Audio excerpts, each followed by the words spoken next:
चला तर मग आज आपण एका खूपच वेगळ्या विषयावर बोलणार आहोत.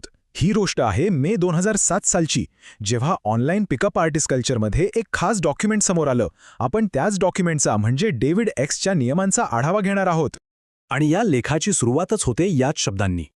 हे शब्द कोणाचे होते तर डेव्हिड एक्स नावाच्या एका व्यक्तीचे.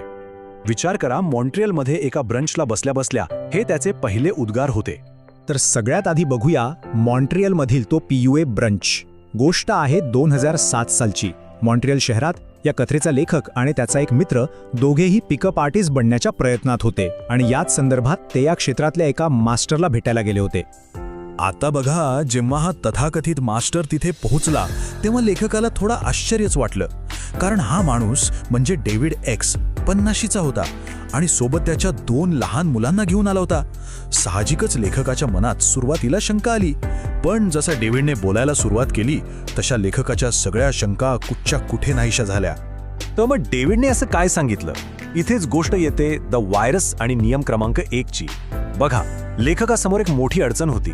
तो फक्त टेक्निक्स कॉपी करत होता, पण ती नैसर्गिक किंवा नॅचरल PUA वाली मानसिकता कशी मिळवायची हा खरा प्रश्न होता. आणि याचं उत्तर होतं PUA व्हायरस. आता हा व्हायरस म्हणजे काय तर ही एक प्रकारची मानसिकता आहे. एक अशी कोर मेंटॅलिटी जी मिळाल्यानंतर पिकअप आर्टिस्टला विचार करावा लागत नाही, तो प्लॅनिंग करत नाही, तो फक्त सहजपणे इन्स्टिंक्टिव्हली वागतो. लेखकाच्या मते खरा सक्सेस मिळवण्यासाठी हा व्हायरस मिळवणं अत्यंत गरजेचं होतं. आणि गंमत म्हणजे डेव्हिड एक्सच्या मते हे संपूर्ण तत्वज्ञान, हा अख्खा व्हायरस फक्त आणि फक्त एका नियमात दडलेला आहे. हो, फक्त एका नियमात. आणि तो नियम आहे नियम क्रमांक 1. ती काय विचार करत आहे याची पर्वा करू नका. डेव्हिडचं म्हणणं असं की जर तुम्ही याचा विचार करत बसलात तर तुम्ही दोघांसाठी विचार करत असाल आणि ती कदाचित कोणासाठीच विचार करत नसेल. म्हणजे काय तर सोप्या भाषेत हा नियम तुमची ब्रेन पॉवर वाचवतो. समोरचा काय विचार करतोय यात अडकून पडण्याऐवजी थेट आणि पॉवरफुल वागा. स्वतःच्या कृतीवर लक्ष ठेवा. तर आता पुढे बघूया, नियंत्रणासाठी एक चौकट. हा जो पहिला नियम आहे त्यावरच बाकीचे सगळे नियम आधारलेले आहेत.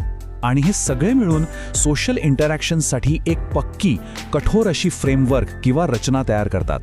या फ्रेमवर्कमध्ये काही महत्त्वाचे टॅक्टिकल नियम येतात, जसं की रचनेबद्दल स्वतःचे नियम बनवा आणि ते कधीही मोडू नका. एक स्ट्रक्चर ठरवा आणि त्याला धरून राहा. कृतीबद्दल एकदम आक्रमक आणि थेट राहा. जे बोलाल ते करून दाखवा. आणि नेतृत्वाबद्दल नेहमी निर्णय घ्या आणि लीड करा, कारण स्त्रियांना नेतृत्वाची गरज असते. तर हे सगळे नियम मिळून काय करतात? ते संवादावर नियंत्रण मिळवण्यासाठी एक सिस्टम तयार करतात. आणि इतकंच नाही, या फ्रेमवर्कमध्ये आणखीही काही गोष्टी आहेत, जसं की कधीही खोटं बोलू नका, पण सगळं खरं सांगायचीही गरज नाही. आणि जर तुमच्या स्ट्रक्चरमध्ये काही चुकलं तर अख्खं स्ट्रक्चर बदलू नका, फक्त जो भाग अयशस्वी झालाय तो दुरुस्त करा. हे छोटे छोटे नियम या संपूर्ण सिस्टमला आणखी मजबूत करतात. या ब्रंचमध्ये काही सल्ले तर खूपच टोकाचे होते. उदाहरणार्थ, असं सांगण्यात आलं की ज्या स्त्रिया तुमच्या प्रयत्नांना विरोध करतात किंवा ज्यांचे नियम निरुपयोगी वाटतात त्यांना सरळ सोडून द्या. यावरून या तत्वज्ञानाचा रोख किती स्पष्ट आणि फक्त निकालावर केंद्रित आहे हे दिसून येतं. ठीक आहे, तर हे सगळं ऐकून झालं, पण याचा परिणाम काय झाला? आता आपण पाहूया की या तत्वज्ञानाचा लेखकाच्या मनावर आणि त्याच्या वागण्यावर काय आणि किती पटकन परिणाम झाला हे स्वतः लेखकानेच लिहून ठेवलंय. हा बदल खरंच खूप मोठा होता. बघा, ब्रंचच्या आधी लेखक ओपनर्सबद्दल चिंता करायचा, संबंध कसे बनवायचे यावर लक्ष द्यायचा आणि स्त्रिया काय विचार करत आहेत याची सतत पर्वा करायचा.